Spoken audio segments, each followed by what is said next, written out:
Italy যেতে প্রতি বছর বহু মানুষ চেষ্টা করে না? কত মানুষ চেষ্টা করে মারা গেছে এইটা নিয়ে আমরা যতটা আলোচনা করি তার থেকে কি আমরা অনেক বেশি এইটা নিয়ে আলোচনা করি না, যে হচ্ছে যে অমুকে ইতালি যায় বাড়িটারি করে ফেলছে?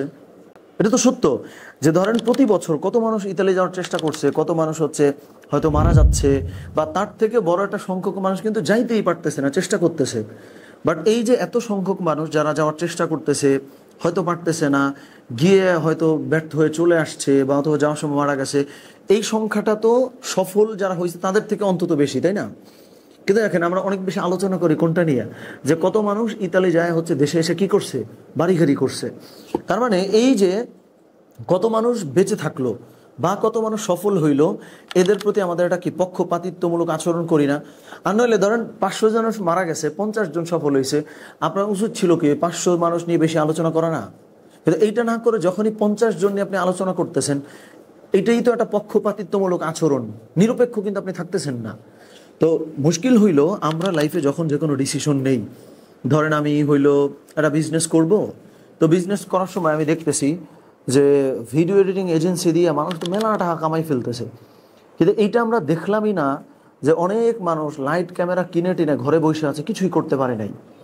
বা আমি দেখতেছি যে অমুকে হচ্ছে ওয়েব ডেভেলপমেন্ট এজেন্সি দিয়ে বাড়ি করে ফেলছে, এটা হচ্ছে তো নাকি? আবার অনেকে ফ্রিল্যান্সিং করে কোটি কোটি টাকা কামাই ফেলতেছে, কিন্তু তার থেকেও অনেক বেশি সংখ্যক মানুষ যার হয়তো ফাইবারে প্রোফাইল খোলা আছে, যেমন আমার ফাইবারে প্রোফাইল খোলা আছে কিন্তু কোনোদিন আমি হয়তো ঢুকেই নাই, বা আমি ইচ্ছা করছিলাম বাট চেষ্টাটা করি নাই, বা চেষ্টা করছি ফেল করছি।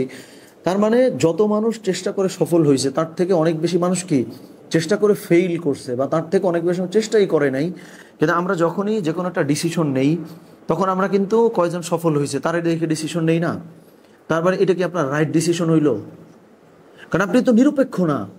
আপনার তো উচিত ছিল যে এই কাজটা করতে যায় 500 জন মানুষ মারা গেছে, তাদের ব্যাপারটাও আমলে নিয়ে তারপরে ডিসিশন নেওয়া, যে আমি খুব ভেবেচিন্তে ডিসিশন নেই। কারণ সম্ভাবনা বেশি কি সফল হওয়ার নাকি ব্যর্থ হওয়ার বলেন তো? মানে যে কোনো কাজের ক্ষেত্রে সফল হওয়ার সম্ভাবনা বেশি থাকে নাকি ব্যর্থ হওয়ার? রাইট। তার মানে ধরেন ফ্রিল্যান্সিং করে 5 লক্ষ মানুষ ভালো করছে, কিন্তু 5 কোটি মানুষ তো কিছুই করতে পারে নাই। ধরেন ইতালি যায় 5,000 মানুষ অনেক ভালো করছে, কিন্তু 50,000 মানুষ তো কিছুই করতে পারে নাই। সো যখন আমরা ডিসিশন নেই, সমস্যা হইলো আমরা তখন খুব ব্লাইন্ড থাকি, অন্ধ থাইকে তারপর সমস্ত ডিসিশন নেই। সো যখনই আপনি যখন একটা ডিসিশন নেওয়ার ক্ষেত্রে অন্ধ, চোখটা খোলা না, তখন হয়তো ডিসিশনটা নেওয়ার পরে কিছুদিন পরে আপনি মজা পাইতেছেন, কিন্তু এইটা আলটিমেটলি কি আপনার সফল করবে? হয়তো করবে, বাট আমাদের তো চেষ্টা অলওয়েজ সফল করার ক্ষেত্রেই থাকা লাগবে। কিন্তু আমি যখন অন্ধ, তখন সমস্যা কি? তখন আমি কাউরে গুনতে চাই না, যে আমি বলছি যে ভাই আমি এই ক্যামেরা কিনবো, ভাই আমি হচ্ছে এই কম্পিউটার কিনবো, ভাই আমি এই ল্যাপটপ কিনবো, আমি নিকুঞ্জতে অফিস নিবই, আমি আফতাবনগরে এটা করবো না। এই যে আমি অ্যাগ্রেসিভ ওয়েতে সমস্ত কিছু করে আমি মানুষের কোনো কথার আমল দেই না বা গুরুত্ব দেই না, কারণ আমার চোখের সামনে একটা পক্ষপাতিত্বমূলক আচরণ কাজ করতেছে, বা আমার মধ্যে এটা কি যে 50 জন সফল হয়েছে মানে আমি সফল হবই।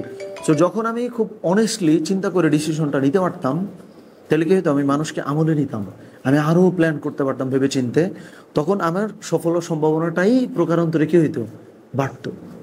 সো এই যে পুরো কনসেপ্ট, এটাকেই বলে হচ্ছে কি সারভাইভারশিপ বায়াস। সারভাইভ মানে কি বেঁচে থাকা, আর বায়াস মানে হচ্ছে কি পক্ষপাতিত্বমূলক। তার মানে কবরস্থানে এত মানুষ মরে গেছে, ওইটার চাইতেও কারা কারা বাইচে আছে, কারা কারা সফল হয়েছে, ওইটার প্রতি আমি ঝোঁক দিয়ে পক্ষপাতিত্বমূলক একটা আচরণ করে ফেলছি। সো এইটাই মূলত সারভাইভারশিপ বায়াস। সো এটা নিয়ে সচেতন থাকলে কি হয়, আমরা ডিসিশনটা সঠিকভাবে নিতে পারি। এটাই আমি মূলত একটু আলোচনা করলাম।